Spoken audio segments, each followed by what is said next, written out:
நீங்கள் பார்த்துருக்க Don performance engineering YouTube channel. இன்றைக்கி நம்ம இதை பற்றி பார்க்க போகிறோம்னா மிட்சுபிஷி லான்சர் டேஷ்போர்டில் இருக்கிற ஸ்பெசிஃபிகேஷன்ஸ்.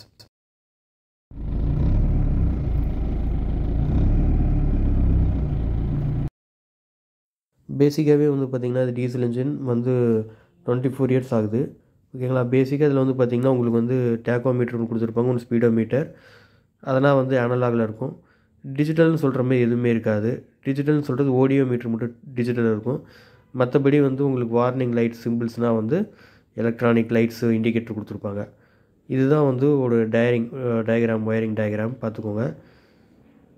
ஓகே. பேசிக்காக வந்து பார்த்திங்கன்னா உங்களுக்கு இதில் என்னென்ன கொடுத்துருக்காங்கன்னு பார்த்திங்கன்னா, அதாவது என்னென்ன வார்னிங் சிம்பிள்ஸு, டேஷ்போர்டில் இருக்கிற சிம்பிள்ஸு, இது வந்து எது கொடுத்துருக்காங்கன்னா நம்ம ஐடென்டிஃபை பண்ணுறதுக்கு தான். வண்டியில் ஏதோ ப்ராப்ளம் இருக்கா இதெல்லாம் இருக்கான்னு பார்க்குறதுக்கு தான் நம்ம வந்து கொடுத்துருக்காங்க. இதை வந்து இக்னோர் பண்ணாதீங்க காரணத்தை கொண்டும். ஏன்னா ஆல்ரெடி நான் இக்னோர் பண்ணதுனால எனக்கு நிறையா ப்ராப்ளம் வந்துச்சு. சில சமயம் பார்த்திங்கன்னா லைட் ஒர்க் ஆகுதான்னு செக் பண்ணிக்கோங்க. ஓகேங்களா. இப்போ வந்து பார்த்திங்கன்னா இதில் என்னென்ன ஸ்பெசிஃபிகேஷன் பார்ப்போம். ஆக்சுவலாக வந்து பார்த்திங்கன்னா இது ஏபிஎஸ் மாடல் கிடையாது, பட் வந்து கொடுத்துருக்காங்க. ஏன்னா வந்து மிட்சுபிஷி வந்து பார்த்திங்கன்னா இது வந்து EVO 5ஓட ரெப்ளிகா தான். பட் ஆனால் வந்து இந்தியாவில் வந்து ப்ரொடியூஸ் பண்ணும்போது டீசல் இன்ஜினாக கொடுத்துருக்காங்க கன்சோல். ஓகேங்களா. இதில் வந்து பார்த்திங்கன்னா உங்களுக்கு seat belt, high beam, door open sensor எல்லாமே கொடுத்துருக்காங்க இண்டிகேஷன். இதான் வந்து டேஷ்போர்டோட SRS வந்து பார்த்திங்கன்னா சப்ளிமெண்ட் ரிட்டர்ன் சிஸ்டம், அதாவது ஏர்பேக். இது வந்து EVO 5ஓட ரெப்ளிகாங்கிறதுனால ஏர்பேக் கொடுத்துருக்கோங்க. அடுத்து ஏபிஎஸ்னால் உங்களுக்கு என்ன தெரியும், ஆன்டி பிரேக் லாக் சிஸ்டம். அடுத்து வந்து ஹேண்ட் பிரேக். அதாவது ஏபிஎஸ் எதுக்குன்னா நீங்கள் பிரேக் பிடிக்கும்போது அது உங்களுக்கு இண்டிகேட் பண்ணும் ஏபிஎஸ் ஆன் ஆயிருக்கா இல்லையான்ட்டு. பட் இது வந்து ஏபிஎஸ் கிடையாது இந்த வெஹிக்கிளில், டீசல் இன்ஜினில். ஓகேங்களா. ஹேண்ட் பிரேக் எதுக்குன்னா நீங்கள் இன்ஜின் ஆன் பண்ண முன்னாடி சில பேர் மறந்துருப்பாங்க ஹேண்ட் பிரேக் போட்டாங்களா இல்லையான்ட்டு. அதை இண்டிகேட் பண்ணும் உங்களுக்கு ஹேண்ட் பிரேக் ஆன் இருக்குன்ட்டு. நெக்ஸ்ட் வந்து பார்த்திங்கன்னா ஃபாக் லேம்ப். இது வந்து பார்த்திங்கன்னா உங்களுக்கு ஃபாக் லேம்ப் ஆன் ஆயிருக்கான்னு தெரியும். அடுத்து வந்து க்ளோ ப்ளக்.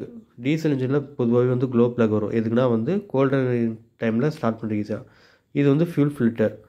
ஓகேங்களா. இது வந்து என்ன யூஸ், டீசல் ஃபியூலில் வந்து ஏதாவது டெபாசிட் ஆயிருக்கான்னு அதுக்கு இண்டிகேட் பண்ணும். அடுத்து பேட்ரி. அடுத்து வந்து ஆயில் ப்ரெஷர் இண்டிகேட்டர். இது வந்து ரொம்ப முக்கியமானது. இது வந்து கிராங்க் கேஸ் பொசிஷனில் வந்து இருக்கும் சென்சாரு. ஆயில் வந்து லோவாக இருந்துச்சுன்னா உங்களுக்கு பிளிங்க் ஆகும். ஓகேங்களா. ஸோ இது முக்கியமான இந்த ரெட் கலரில் கொடுத்துருக்கிறது வந்து எதுக்குன்னு பார்த்தீங்கன்னா உங்களுக்கு வந்து எமர்ஜென்சிங்கிற மாதிரி கொடுத்துருப்பாங்க.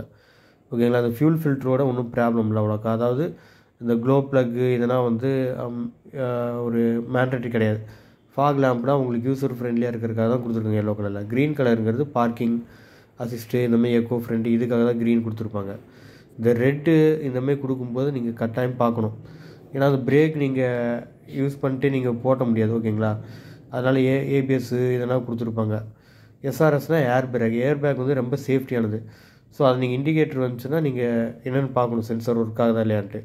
பட் இந்த வண்டியில் வந்து கிடையாது, ஏர்பேக் கிடையாது, ஏபிஎஸ் கிடையாது. நார்மல் டீசல் வேரியண்ட்டுங்கிறதுனால உங்களுக்கு அந்த ஸ்பெசிஃபிகேஷன்லாம் கிடையாது. ஓகேங்களா. நெக்ஸ்ட்டு வந்து பார்த்திங்கன்னா இதில் வந்து டோர் ஓப்பன் சென்சார். அதாவது நீங்கள் வண்டி ரன்னிங்கில் இருக்கும்போது டோர் ஓப்பன் ஆயிருக்கா இதாயிருக்கா க்ளோஸ் ஆயிருக்காங்கிறது இதை வந்து உங்களுக்கு பண்ணிக்கலாம். அடுத்து ஹை பீம் உங்களுக்கு எதுக்குன்னு தெரியும். ஓகேங்களா. இது வந்து சீட் பெல்ட் சென்சார். ஸோ இந்த டோர் ஓப்பன் சென்சாரும் உங்களுக்கு சீட் பெல்ட் சென்சாரும் எவ்வளோ இம்பார்ட்டன்ட்ங்கிறது அதுக்காக தான் வந்து ரெட் கலரில் கொடுத்துருக்காங்க. ஓகேங்களா. அது வந்து ஒரு ரெண்டுனாலே உங்களுக்கு தெரியும், ஒரு எமர்ஜென்சி இதுமாரி. ஏன்னா டிரைவிங் பண்ணிகிட்டு இருக்கும்போது டோர் ஓப்பனாக இருந்தால் சில சமயம் குழந்தைங்க யாராக இருந்தால் ஓப்பன் பண்ணிட்டா உங்களுக்கு இண்டிகேட் பண்ணும். ஓகேங்களா. ஸோ இந்தமாதிரி எது வந்து டேஷ்போர்டில் வந்து ரெட் கலரில் வந்து லைட் பிளிங்க் ஆகுதோ இல்லை ரெட் கலரில் இருக்கிறதுனோ, சப்போஸ் அந்த லைட் எரிஞ்சுதுன்னா அப்பமே பார்த்து நீங்கள் வந்து அதை சார்ட் அவுட் பண்ணிங்கன்னா உங்களுக்கு எந்த ப்ராப்ளமே வராது. கார் லைஃப் டைம் வரைக்கும் யூஸ் பண்ணலாம். ஓகேங்களா. ஸோ இந்த மாதிரி கிளஸ்டர் எது கொடுத்துருக்காங்கன்னா நம்மளோட இண்டிகேட் பண்ணுறதுக்கு தான், மெக்கானிக்கோட அதாவது ப்ராப்ளம் வராமல் இது பண்ணுறதுக்காக தான் இவ்வளோ இண்டிகேட்டர் இதெல்லாம் கொடுத்துருக்காங்க நமக்கு. இது வந்து என்ன தான் வந்து 2000 மாடலில் வந்தாலும் இப்போ இருக்கிற லேட்டஸ்ட் ஸ்பெசிஃபிகேஷன் எல்லாமே கொடுத்துருக்காங்க இந்த டேஷ்போர்டில். இது வந்து அந்தளவுக்கு நம்ம இப்போ இருக்கிற டிஜிட்டல் எதுவும் சொல்ல முடியாது. ஜஸ்ட் வந்து என்னென்னா உங்களுக்கு பார்த்திங்கன்னா ஸ்பீடோமீட்டரும் டேக்கோமீட்டரும் வந்து அனலாகில் கொடுத்துருக்காங்க. இதோட கிளாக் வந்து பார்த்திங்கன்னா வந்து 6000 வரைக்கும் லிமிட் இருக்கும். பட் 5500 வரைக்கும் தான் RPM வந்து ரீச் ஆகும் ரெட் லைன். அதுக்கப்புறம் வந்து பார்த்திங்கன்னா இதோட ஸ்பீடோமீட்டர் வந்து கிளாக் வந்து பார்த்திங்கன்னா 200 கிலோமீட்டர் எபோன்னு போட்டிருக்காங்க, அதாவது 210 கிலோமீட்டர்ஸ்ட்டு.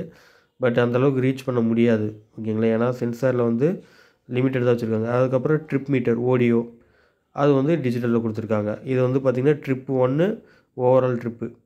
நெக்ஸ்ட் வந்து பார்த்திங்கன்னா ஃபியூல் கேஜு அது அனலாகு. அதுக்கப்புறம் டெம்பரேச்சர். ஸோ இந்த பேக் சைடு இருக்கிறதா வந்து பார்த்திங்கன்னா உங்களுக்கு இது பல்பு இருக்கும் ஓகேங்களா. இந்த 12 ஆம்ப் பல்பு வந்து நீங்கள் வந்து ஃபஸ்ட்டு எல்லா பல்பு எரியுதான்னு செக் பண்ணிக்கோங்க ஒவ்வொன்றா ஃபிக்ஸ் பண்ணி. ஏன்னா வந்து சில சமயம் பல்ப் ஒர்க் ஆகாமல் இருந்தால் கூட உங்களுக்கு இண்டிகேட்டர் வராது. அதுக்கு தான் வந்து நீங்கள் ஆன் பண்ணும்போதே பார்த்தீங்கன்னா உங்களுக்கு பிளிங்க் ஆகும் ஸ்டார்டிங்கில். பேசிக்கானது ரெட் லைட்டில் இருக்கிறது மட்டும். உங்களுக்கு க்ரீன் லைட்டில் இருக்கிறதோ இல்லை வந்து எல்லோ லைட்டில் இருக்கிறதோ வந்து பிளிங்க் ஆகாது. எதுக்குன்னா வந்து லைட் ஒர்க் ஆகுதுங்கிற உங்களுக்கு இண்டிமேட் பண்ணுறதுக்கு தான் ஓகேங்களா. ஸோ எந்த ஒரு சென்சாரும் லைட்டும் வந்து இவங்க சும்மா கொடுக்கல, எதுக்குன்னா நமக்கு ஒரு இண்டிகேட் பண்ணுறது தான். ஸோ இந்த மாதிரி நீங்கள் ஒரு ப்ராப்ளம் வந்துச்சுன்னா அது டக்குன்னு பார்த்தா உங்களுக்கு ப்ராப்ளம் வந்து க்யூர் ஆகும். ஏன்னா நான் இது ஆக்சுவலாக ஒரு சின்ன பல்பு தான், இது வந்து ஒரு ஜஸ்ட் ஒரு 12 ஆம்ப் பல்பு தான், ஆயில் ப்ரெஷர் சென்சார் ஒரு காலை. ஸோ என்ன ஆச்சுன்னா நான் ஆயில் வந்து இன்ஜினில் வந்து கிராங்க் கேஸில் வந்து லோ ஆயிடுச்சு. பட் இது தெரியாமல் ஓட்டி இன்ஜின் இதாகிருக்க வாய்ப்பு இருக்குது ஓகேங்களா. ஸோ இதை பற்றி உங்களுக்கு ஏதாச்சும் டவுட் இருந்துச்சுன்னா எங்களோட ஃபேஸ்புக் அஃபிஷியல் பேஜில் டெக்ஸ்ட் பண்ணுங்கள், இல்லாட்டினா இது எங்களோட வாட்ஸ்அப் குரூப் இருக்குது. ஸோ இதில் வந்து டிஸ்கஸ் பண்ணுங்கள் உங்களோட ஐடியாவை. அப்படி இல்லைனா இன்ஸ்டாகிராமில் ஃபாலோ பண்ணுங்கள். நீங்கள் வந்து வாட்ஸ்அப்பில் வந்து டேரெக்டாக எனக்கு மெசேஜ் பண்ணலாம், இது லிங்க்கும் கொடுத்துருக்கேன். அப்படி இல்லைனா யூடியூப்லேயே கமெண்ட் பண்ணலாம். என்ன டவுட்டாக இருந்தாலும் நான் உங்களுக்கு ரெடி பண்ணுறேன்.